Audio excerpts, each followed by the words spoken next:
आदाब और नमस्कार। मैं हूं सुल्तान कुरैशी और आप देख रहे हैं भिवंडी समय न्यूज।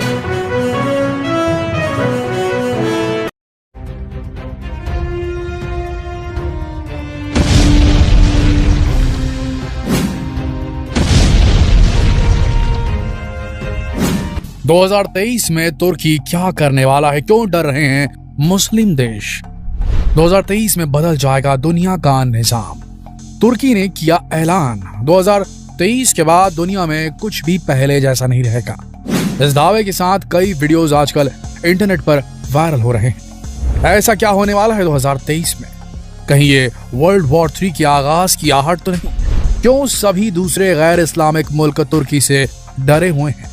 आज के वीडियो में हम आपको बताने वाले हैं इन वायरल वीडियोस की सच्चाई और आखिर तुर्की ऐसा दावा क्यों कर रहा है।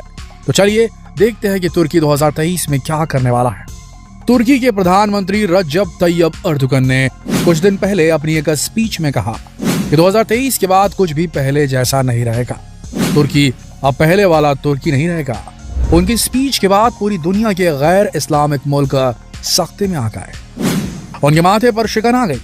आखिर क्या खास है 2023 में? क्यों तुर्की की तरफ से लगातार ये दावा किया जा रहा है?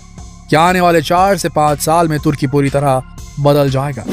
सबसे पहले तुर्की से जुड़े कुछ खास पॉइंट आपको जानने जरूरी है। तुर्की के पास तेल के काफी सारे भंडार है, लेकिन इसके बावजूद भी वो अपने देश में तेल का उत्पादन खुद नहीं कर पाता, ना ही उसके बंदरगाहों पर उसका अधिकार है। एक पूर्ण इस्लामिक मुल्क होने के बावजूद भी उधर इस्लामिक कानून नहीं लागू हो पाया है। तुर्की अपने रिसोर्सेज का भी पूरा उपयोग नहीं कर पाता। तुर्की एक इंडिपेंडेंट कंट्री है, फिर उस पर इतनी सारी पाबंदियां किसने लगाई?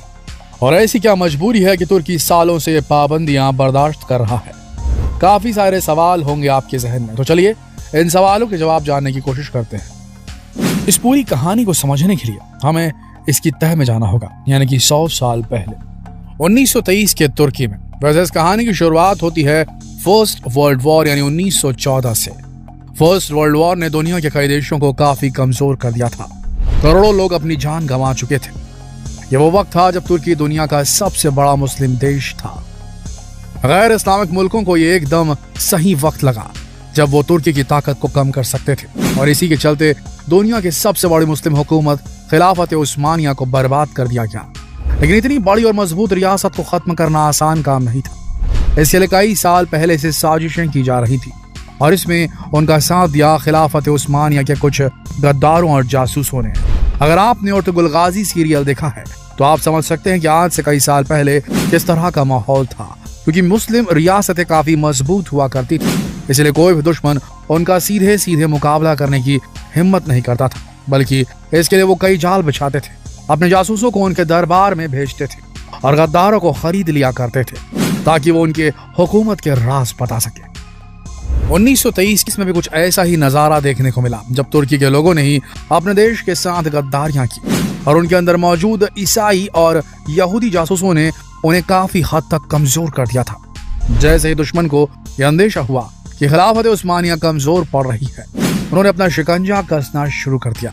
उन्होंने कमजोर तुर्की के सामने ये शर्त रख दी कि अगर तुर्की अपनी भलाई चाहता है तो चुपचाप उनकी सभी शर्तें मान ले, वरना अंजाम पूरा होगा। उस वक्त तुर्की इस हाल में नहीं था कि उनका मुकाबला कर सके, और उसके सामने सर झुकाने के अलावा कोई रास्ता नहीं था। और आखिरकार तुर्की पर हमला न करने की एवज में एक समझौता किया गया। इस समझौते को लोजान के नाम से भी जाना जाता है।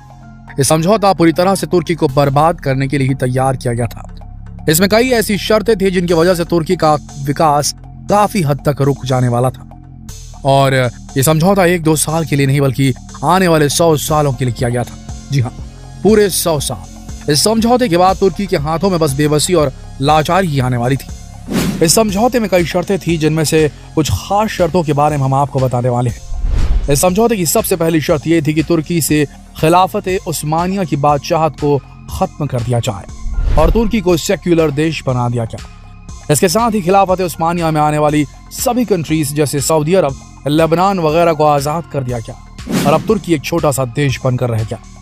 इतना ही नहीं, खिलाफत उस्मानिया के आखिरी सुल्तान को उनके पूरे परिवार के साथ देश छोड़ के जाने का आदेश दे दिया गया, ताकि ये बगावत न कर सके, क्योंकि उन्हें लोगों का काफी समर्थन था और मुमकिन था कि वो फिर से अपनी सेना तैयार कर लेते।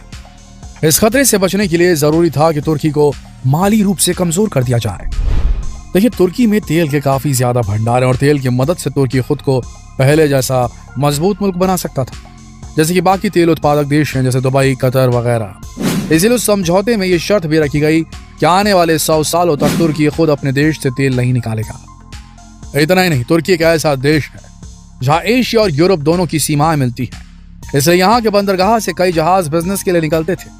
लेकिन समझौते में कानून बना दिया गया कि इस बंदरगाह पर तुर्की का कोई हक नहीं होगा, बल्कि अब यह पूरी दुनिया के लिए खुला रहेगा।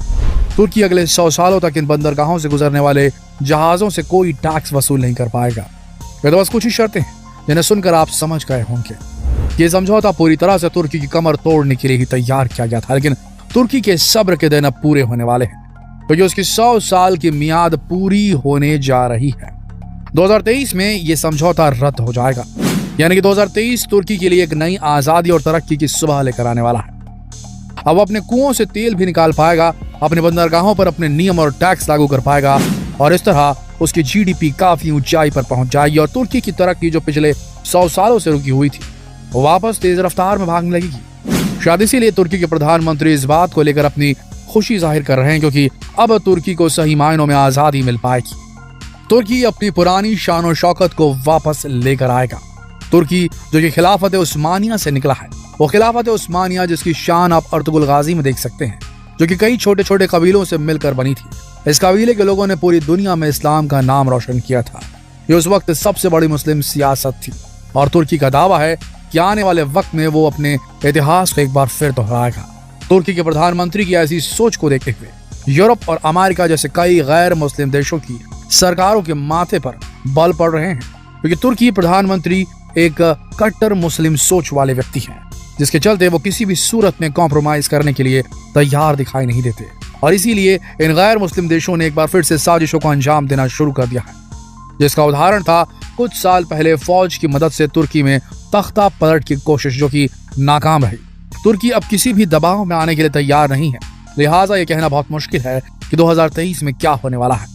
ये तुर्की के हुक्मरानों के दिमाग में 2023 को लेकर क्या प्लानिंग है, लेकिन ये तो सच है कि 100 साल की बंदिशें को झेलने वाले तुर्की को रोकना अब आसान तो नहीं होगा। आपको क्या लगता है, क्या असर होगा इन सब चीजों का 2023 में? क्या वाकई बदल जाएगी दुनिया? क्या होगा भारत पर असर? क्या कहना है आपका? कमेंट सेक्शन में जरूर लिखें और ये सवाल दूसरों से पूछने के लिए इस वीडियो को शेयर करें, फेसबुक पर, व्हाट्सएप पर, यूट्यूब पर।